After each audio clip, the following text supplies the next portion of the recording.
हाँ तो unit first का बी पार्ट है, ए पार्ट आपने कर लिया होगा। ए पार्ट में तो बस डेफिनेशन है कि साइंस क्या होती है, फिजिक्स क्या है, और फंडामेंटल फोर्सेस है 4 टाइप की, वो आपने कर लिया।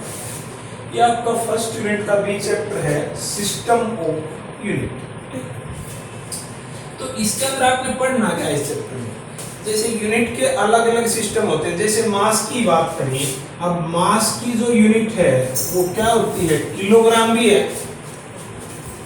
ग्राम भी है ना, दोनों क्या है, मास की यूनिट। तो ये आपकी अलग अलग सिस्टम में होती है, अलग अलग सिस्टम के अंदर अब कैसे होती है, क्या होता है, वो सारा इस चैप्टर में आप पढ़ लोगे। ठीक है, चैप्टर का नाम है सिस्टम ऑफ यूनिट। ठीक है, तो ये आपका इसमें आ जाएगा। इसमें फर्स्ट टॉपिक है need of measurement. First topic क्या है, नीड ऑफ मेजरमेंट। मेजरमेंट की जरूरत हमें क्या है। ठीक है, आप एक बात बताओ, आपने फर्स्ट चैप्टर में पढ़ा है फिजिक्स क्या है, is the study of nature and natural phenomena. Nature और नेचुरल फिनोमिना की जो स्टडी है उसको क्या बोलते हैं, फिजिक्स। अब आप एक बात बताओ, ये एक नेचुरल प्रोसेस है, ये टेस्ट में गया, मैं इसको छोड़ दूंगा तो ये नीचे गिर जाएगा, ऐसे गिर जाएगा ना। अब जब ये नीचे गिर रहा है, देखो कितनी चीजें हैं, ये आपका नेचुरल फिनोमिना है, रेस्ट आपने छोड़ा, ग्रेविटी ने इसको नीचे की तरफ फोर्स लगाई और ये नीचे गिर गया। अब इसको स्टडी करने के लिए आपको ये पता होना चाहिए जी कि जब ये नीचे गिर रहा है तो इसकी वेलोसिटी कितनी है, क्या वो वेलोसिटी चेंज हो रही है, यानी वेरी है, वेरी है तो कैसे चेंज हो रही है, टाइम कितना लगा इसको गिरने में, जब आपने यहाँ से छोड़ा नीचे गिरने में इसमें कितना टाइम लगा, समझ में आ गया। क्या वो टाइम है वो स्पीड के ऊपर डिपेंड है। ठीक है, ये बहुत सारी चीजें हैं जो आपने इसको स्टडी करने के लिए मेजर करनी पड़ेगी, समझ में आ गया। तो किसी भी नेचुरल फिनोमिना, फिजिकल फिनोमिना को पढ़ने के लिए बहुत सारी चीजें हैं जो आपने मेजर करनी होती हैं। ठीक है, तो आपको मेजरमेंट की जरूरत हर टॉपिक में, हर चैप्टर वाइज पड़ती रहेगी। अब अपने डेली लाइफ में देखो, सारी तो चीजें ऐसी हैं जो आप मेजर करके लेते हो, मगर मेजरमेंट के तो नहीं चलेगा काम। जैसे कि आप कहीं से दूध लेके आते हो, है ना, तो दूध मेजर करके मिलता है कि आपको वैसे ही डाल देते हो, मेजर करके देते हैं 1 लीटर 2 लीटर। ठीक है, आप किसी ग्रोसर के पास गए, किराना स्टोर पे, आपने कुछ घर का सामान लेके आना है, मान लिया सब्जी लेके आना है, फल लेके आना है, मेजर करके देगा या वैसे ही उठा के दे देगा, मेजर करके देगा, 1 kg 2 kg जितना भी है। आपका इलेक्ट्रिसिटी का बिल है, आप इलेक्ट्रिसिटी कंज्यूम कर रहे हो, ठीक है, तो उसका जो आप यूज कर रहे हो, मेजर करता है, आपके घर में इलेक्ट्रिक मीटर लगा हुआ है और उस मीटर से मेजर होती है कि आपने उसको कितना खर्च किया और उसी हिसाब से आप पे करते हो। तो सभी चीजों में मेजरमेंट की क्या है, जरूरत है। तो this is need of A measurement. ठीक है, आपका अगला टॉपिक है फिजिकल क्वांटिटीज। इसी में आगे डेफिनेशन मिलेगी आपको, मोस्ट इंपोर्टेंट है फिजिकल क्वांटिटी।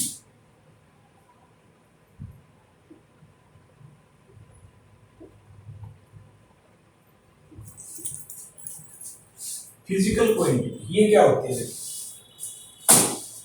साइंस पढ़ने के लिए जिन पैरामीटर की, जिन चीजों की जरूरत पड़ती है उनको बोलते हैं फिजिकल क्वांटिटी। फॉर एग्जाम्पल, जैसे आप छोटी क्लासों से साइंस पढ़ते आए हो तो आपने उसमें मास देखा होगा कहीं ना कहीं, आपने 8, 9, 10th में पढ़ा है, तो मास आपके हर चैप्टर में लगभग आया होगा।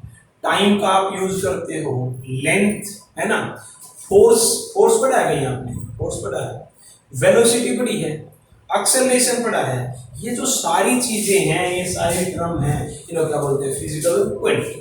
Physical quantity are those quantity which are used to study science and in which the law of science or even the law of physics are described।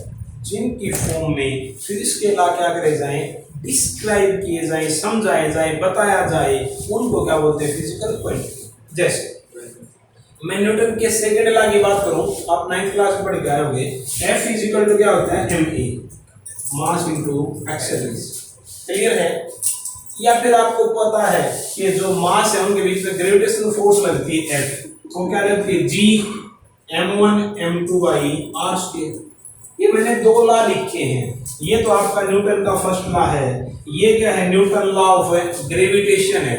अब आप एक बात बताओ, फर्स्ट लॉ को डिफाइन करने में आपको किसकी जरूरत पड़ी? फोर्स की, मास की, acceleration.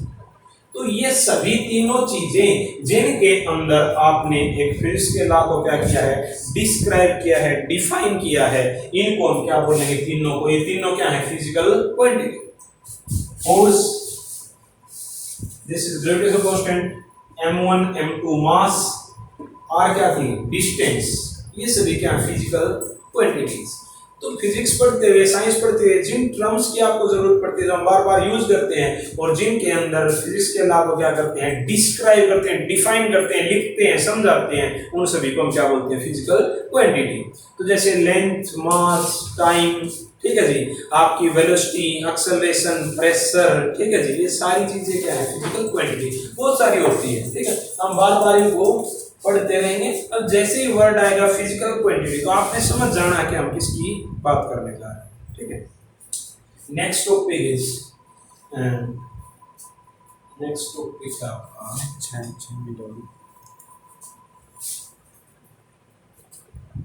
Measuring process. Measurement essential है, जरूरी है, तो मेजरिंग प्रोसेस।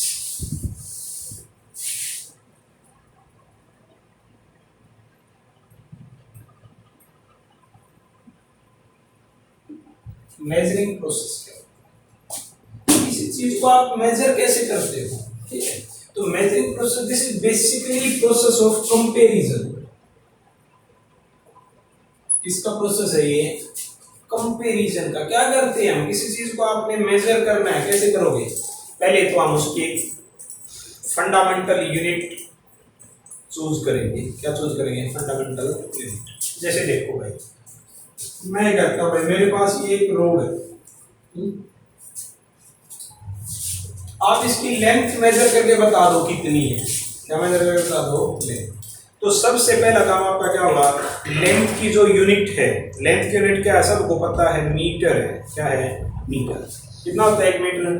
कभी कपड़ा लेने गए हो दुकान पे तो आपके पास एक मेटल की स्टिक होती है इतनी बड़ी सी, उसको बोलते हैं 1 मीटर। तो आप बेसिक यूनिट लोगे 1 मीटर की, फिर क्या करोगे? कंपेयर करेंगे। जैसे आपका ये मीटर है, इसे एंड पे लगा लोगे आप उसको, और यहाँ पे कितना होगा? ये 1 मीटर। फिर आप क्या करोगे? इसको यहाँ से उठा के यहाँ लगा दो, कितना? 2 मीटर। फिर क्या करोगे आप? यहाँ से यहाँ पे 3 मीटर। आपकी बात समझ में आएगी नहीं?